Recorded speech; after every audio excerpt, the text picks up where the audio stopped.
ಸ್ವಾಮಿಯನ್ನ ಸರ್ವೋತ್ತಮ ಅಂತನ್ನಬೇಕು ಹೊರತಾಗಿ ನಾನು ಸರ್ವೋತ್ತಮ ಹೇಗಾಗುತ್ತೇನೋ ನಾರದ ಇನ್ನು ಬೌದ್ಧಾವತಾರ ಮಾಡಿದ್ದಾನೆ. ಕೃಷ್ಣಾವತಾರದಲ್ಲಿ ಅನೇಕ ಲೀಲಾಗಳನ್ನು ತೋರಿಸಿದ. ಕಲ್ಕಿ ಅವತಾರದಲ್ಲಿ ಪರಮಾತ್ಮ ತನ್ನ ದುಃಖ ಪರಿಹಾರ ಮಾಡತಕ್ಕ ಶಕ್ತಿ ತನಗೆ ಇದೆ. ಯಾರು ಯಾರು ಪರಮಾತ್ಮನನ್ನ ಆಶ್ರಯ ಮಾಡುತ್ತಾರೆ ಅವರ ದುಃಖಗಳನ್ನೆಲ್ಲ ಪರಿಹಾರ ಮಾಡುತ್ತೇನೆ ಎಂಬುದಾಗಿ ತನ್ನ ದುಃಖ ಅಂದರೆ ಜೀವರಾಶಿಗಳ ದುಃಖವನ್ನು ಪರಿಹಾರ ಮಾಡುವುದಕ್ಕಾಗಿ ಅವತಾರ ಮಾಡಿರ್ತಕ್ಕದ್ದು ನಮ್ಮ ಸ್ವಾಮಿ. ಸಕಲು ಗೋಪಿಕಾ ನಂದನೋ ಭವಾನಿ ಅಖಿಲ ದೇಹಿನ ಅಂತರಾತ್ಮದೃಕ್ ವಿಖನಸಾರ್ಚಿತೋ ವಿಶ್ವಗುಪ್ತಯೇ ಸಖವು ದೇವಾನ್ ಸಾತ್ವತಾಂಕುಲೇ. ಹೀಗಿದೆ ದೇವರ ಮಹಿಮಾ. ದೇವರ ಮಹೋತ್ ಮಹಿಮಾವನ್ನು ಸಂಪೂರ್ಣವಾಗಿ ತಿಳಿಯಬೇಕು ಅಂದರೆ ಯಾರಿಗೂ ಸಾಧ್ಯ ಇಲ್ಲಪ್ಪ.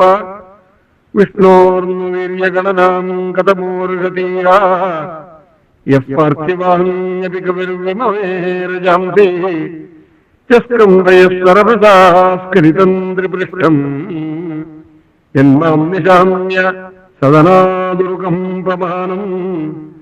ದೇವರ ಮಹಿಮೆಯನ್ನು ತಿಳಿದವರು ಯಾರು ಗೊತ್ತೇನಪ್ಪ?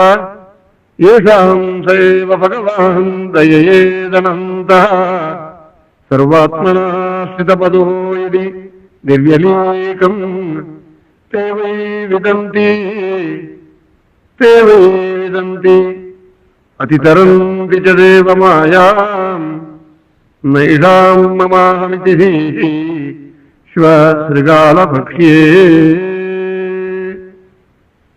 ನಾಯಿ ಮೇರೆಗಳಿಗೆ ಯೋಗ್ಯವಾದ ಆಹಾರಕ್ಕೆ ಯೋಗ್ಯವಾದ ಈ ಶರೀರದಲ್ಲಿ ಮಮತೆಯನ್ನು ಯಾರು ಬಿಟ್ಟಿರುತ್ತಾರೆ ಅವರು ದೇವರನ್ನು ತಿಳಿಯುತ್ತಾರೋ ನಾರದ. ಹಾಗೆ ತಿಳಿದವರು ಯಾರು? ವೇದಾಹಮಂಗ ಪರಮಸ್ಯ ಯೋಗಮಾಯಾಂ ಯೂಯಂ ಭವಶ್ಚ ಭಗವಾನ್ ತದೈತ್ಯವರ್ಯ ಪತ್ನಿ ಮನೋಃ ಸಜ ಮನೋಃ ತದಪತ್ಯಭೂತ ಪ್ರಾಚೀನ ಪರಿಹುರಂಗ ಉದಧ್ರುವಶ್ಚ ಇಕ್ಷ್ವಾಕುರೈರಮುಚುಕುಂದ ವಿದೇಹಗಾದಿ ರಘುಂಬರೀಷಸಗರಾಗಯನಾಹುಷಾದ್ಯಾಃ ಮಾಂಧಾತ್ರಯರ್ಕಶತಧನ್ವನರಂತಿ ದೇವ ದೇವವ್ರತಾ ಬಲಿರಮೂರ್ತಿರಯೋ ದಿಲೀಪಃ ಸೌಭರೀ ಉದಂಕಾ ಶಿಬೀ ದೇವಲಾ ಪಿಪ್ಪಲಾದಾಃ ಸಾರಸ್ವತೋದ್ಧವ ಪಲಾಜನ ಭೂರಿಷೇಣಾಃ ಏನ್ಯೇ ವಿಭೀಷಣಃ ಮಧುಪೇಂದ್ರದತ್ತ ಪಾರ್ಥಾಪ್ತಿಷೇಣ ವಿದುರಶ್ರುತದೇವ ಮುಖ್ಯಾಃ. ಇವರೆಲ್ಲ ಪರಮಭಾಗವತೋತ್ತಮರು ನಾರದ. ನಾನು ಹೇಳಿದ ವಿಷಯಗಳನ್ನೆಲ್ಲ ಶ್ರೀ ಬಾದರಾಯ ದೇವರಲ್ಲಿ ವಿಜ್ಞಾಪನೆ ಮಾಡಪ್ಪ. ಶ್ರೀಮದ್ ಭಾಗವತವನ್ನು ಮಾಡುತ್ತಾರೆ. ಬ್ರಹ್ಮದೇವರಿಗೆ ಪರಮಾತ್ಮ ಮುಕ್ತಲೋಕವನ್ನು ತೋರಿಸಿದ್ದಾನೆ. ಆ ವೈಕುಂಠ ಲೋಕ ಹೇಗಿದೆ ಅನ್ನುವುದನ್ನು ಹೇಳ್ತಾ ಇದ್ದಾರೆ. ಶ್ಯಾಮಾವದಾತಾ ಶತಪತ್ರಲೋಚನಾಃ ವಿಷಂಗವಸ್ತ್ರಾಃ ಸುರುಚಃ ಸುಪೇಶಸಃ ಸರ್ವೇ ಚತುರ್ಬಾಹವಃ ಉನ್ಮಿಷನ್ಮಣಿಪ್ರವೇಗ ನಿಷ್ಕಾಮರಣಾಸ್ತು ವರ್ಚಸಃ. ರಮಾದೇವಿಯರು ವೈಕುಂಠ ರೂಪದಿಂದ ಪರಮಾತ್ಮನ ಸೇವೆಯನ್ನು ಮಾಡಿ ಅನೇಕ ಆಭರಣ ರೂಪದಿಂದ ಧನ್ಯಳಾಗಿದ್ದಾಳೆ ಮಹತಾಯಿ. ಹೀಗೆ ಹೇಳಿ ಬ್ರಹ್ಮದೇವರಿಗೆ ಮೂಲ ಭಾಗವತವನ್ನು ಶ್ರೀ ಕೃಷ್ಣ ಪರಮಾತ್ಮ ಮೂಲಮೂರ್ತಿಯಾದ ಶ್ರೀಕೃಷ್ಣ ಅಂದ್ರೆ ಕೃಷ್ಣಸ್ತು ಭಗವಾನ್ ಸ್ವಯಂ ಆ ಸ್ವಾಮಿ ಏನು ಉಪದೇಶ ಮಾಡಿದ್ದಾರೆ ಅದನ್ನು ಹೇಳ್ತಾರೆ ಶ್ರೀ ಶುಕಾಚಾರ್ಯರು. ಶ್ರೀ ಭಗವಾನುವಾಚ ಇದೇ ಮೂಲ ಭಾಗವತ.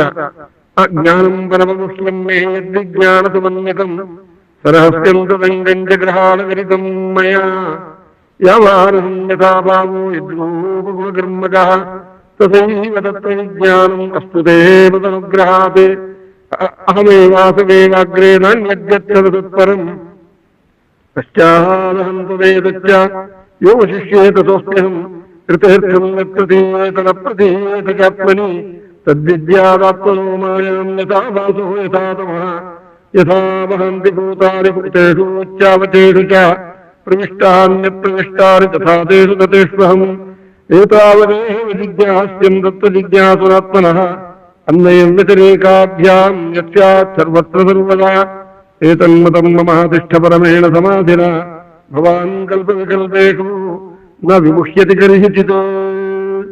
ಜಗದಾದಿಯಲ್ಲಿ ಪರಮಾತ್ಮ ಒಬ್ಬರೇ ಇದ್ದದ್ದು. ಇತರ ಪದಾರ್ಥಗಳೆಲ್ಲವೂ ಇದ್ದರೂ ಕೂಡ ಸ್ವತಂತ್ರವಾಗಿತ್ತು. ಈ ರೀತಿಯಾಗಿ ಪರಮಾತ್ಮ ಮೂಲ ಭಾಗವತವನ್ನು ಉಪದೇಶ ಮಾಡಿದ್ದಾನೆ. ಇದನ್ನು ನಿನಗೆ ಉಪದೇಶ ಮಾಡಿದ್ದೇನೆ ನಾನು, ನೀನು ವಿಜ್ಞಾಪನ ಮಾಡಿದರೆ ಬಾದರಾಯಣ ದೇವರು ವಿಸ್ತಾರವಾಗಿ ಮಾಡುತ್ತಾರೆ ಎಂಬುದಾಗಿ ಬ್ರಹ್ಮದೇವರ ಆಜ್ಞಾನುಸಾರ ದಾರದರು ಶಮ್ಯಾಪ್ರಾಸ ಎಂಬುದಕ್ಕೆ ಸರಸ್ವತಿ ತೀರದಲ್ಲಿ ಮಹಾನುಭಾವರು ಬಾದರಾಯಣ ದೇವರಿದ್ದಾಗ ಅವರಲ್ಲಿ ವಿಜ್ಞಾಪನ ಮಾಡಿದ್ದಾರೆ.